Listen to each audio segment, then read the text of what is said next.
Is something বাংলাদেশের জন্য এখনও এটা অনেক বেশি relevant. It works like hell এবং অ্যাকুইজিশন, কাস্টমার অ্যাকুইজিশনের জন্য অনেক ব্যবসার জন্য it is the best channel. ফেসবুকের 4/1 কস্ট নতুন কাস্টমার অ্যাকোয়ারিংয়ের ক্ষেত্রে, but you need to know how to utilize ইট।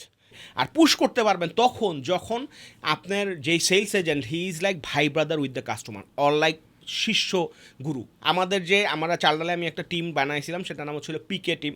অনেক কাস্টমার আছে, কেউ রাগ করেন না। সো পিকে টিম, এটার নামটা আসলে ছিল পালাবি কোথায়, কাস্টমার্স ওয়্যার উইল ইউ পালাবি।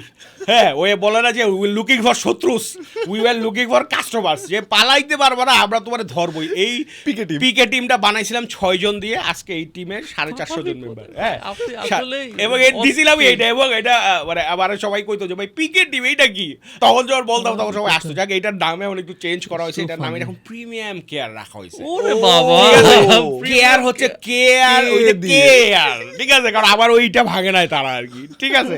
তো প্রিমিয়াম কেয়ার ইচারা রাখা হয়েছে ওইখানে অ্যারাউন্ড 40,000 কাস্টমার। ওইখানে যেটা হয়, একটা এজেন্টের সাথে একজনের সাথে 300 কাস্টমার কানেক্টেড, এবং এখন তারা এত ক্লোজ যে সে কোথায় কাজ করে, কোথায় ঘুরতে যায় না যায়, এইরকম ভাবে আপনার কাস্টমার নক করে। এবং সে যখন সেই কাস্টমার যখন ধরেন আপনি আমার যদি টেক্সট করেন, আমি কি জীবনে কোনোদিন বিরক্ত হব না। তো রিলেশনটা ওই রকম হয়ে গেছে। ও কলে বলে কি, আরে ছেলেটা নক দিচ্ছে, আচ্ছা একটা অর্ডার দিয়ে দিই, আমার তো লাগবেই। আবার ও বলে যে স্যার আপনি কিন্তু ওই যে মাস্টার্ড অয়েল নিছিলেন, এখন রাইস ব্র্যান্ড আসছে, রাইস ব্র্যান্ড, হ্যাঁ পাঠাই দাও পাঠাই দাও। ইটস লাইক এইরকম। ভাই আই রিমেম্বার আমার কাছে কিন্তু এরকম কল আসছিল, এবং ওর মেসেজটা এরকম, he is dedicated for me, এমন ভাবে মেসেজ আসছে, স্যার আপনার জন্য আমি ডেডিকেটেড থাকবো, ই করবো, মানে ও আমার সাথে রিলেশনশিপ বিল্ড করার চেষ্টা করছে। এখন ভাই ওই যে আমরা তো একটু পিছলা, না না, হ্যাঁ আমরা বের হয়ে গেছি। তো এর জন্যই তো আপনার 27 লাখ কাস্টমার আছে চালডাল রেজিস্টার্ড কাস্টমার, এর মধ্যে অর্ডার করছে 16 লাখ। 16 লাখের মধ্যে অনলি 40,000 পিপল আর প্রিমিয়াম কেয়ার,